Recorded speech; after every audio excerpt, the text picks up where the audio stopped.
donné, le gouvernement fait la réforme de trop, celle qu'on n'attendait pas, la réforme qu'on attend et qu'on ne voit jamais venir, la réforme de retraite, une réforme sur le travail, une augmentation d'impôts, quelque chose d'impopulaire qui, même s'il n'est pas énorme, pourra servir de point de fixation à un moment social. Et je pense que c'est justement ce qu'Emmanuel Macron et son gouvernement redoutent. Donc qu'est-ce qu'ils font pour l'instant? Ils ne sortent pas vraiment du quoi qu'il en coûte, qu'ils continuent de subventionner les carburants, bloquer les prix du gaz, l'électricité, même s'ils disent qu'ils vont l'arrêter, ils ne l'ont toujours pas fait aujourd'hui.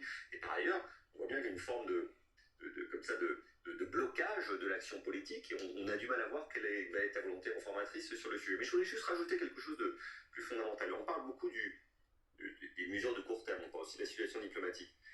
C'est une crise très forte que l'on vit. Mais c'est aussi peut-être l'occasion quand même d'amorcer, et c'est probablement ce qui va se passer avec la loi de transition énergétique, quand même des changements plus profonds et plus durables. Qu'est-ce qu'on fait sur le nucléaire? Qu'est-ce qu'on fait sur les énergies renouvelables? Sur le photovoltaïque? Sur l'éolien? Sur le gaz vert? On a pris beaucoup de retard en la matière, et c'est le moment ou jamais de faire le basculement historique sur ces différentes énergies. Et pour tous les pays d'Europe, puisque la France n'est pas la seule à être concernée, loin de là.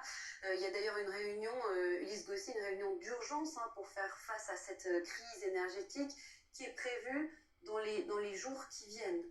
Oui, parce qu'il y a nécessité effectivement de faire front pour essayer de passer l'hiver. La question que tout le monde se pose, c'est est-ce qu'il y aura assez de gaz pour passer l'hiver et à quel prix surtout. Et on sait déjà que les prix vont encore augmenter et qu'il y aura... Excusez-moi, mais ils ont même parlé des gilets jaunes avant, mais j'ai pris en retard. De faire peut-être des économies, de consommer moins, de consommer mieux, de faire attention. Et puis, il y aura certainement, non pas des coupures, mais en tout cas des moments où on décidera qu'il faut alléger la pression sur telle ou telle activité, sur telle ou telle région.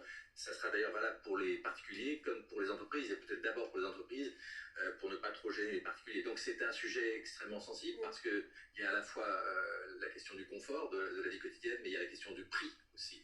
Et la question qui est posée au gouvernement aujourd'hui, c'est de savoir quelles vont être les aides qui vont être proposées et à qui.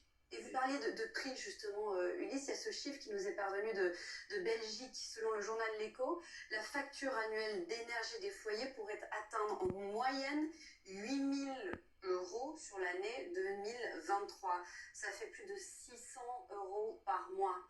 C'est ce qui pourrait nous arriver à nous Français s'il n'y avait pas de bouclier tarifaire. Est-ce qu'aujourd'hui la France fait mieux que les autres, fait plus que les autres pour protéger la population dans ce domaine-là? Pour les Français, le risque, c'est effectivement que pour certains ménages, la facture pourrait doubler. Et en tout cas...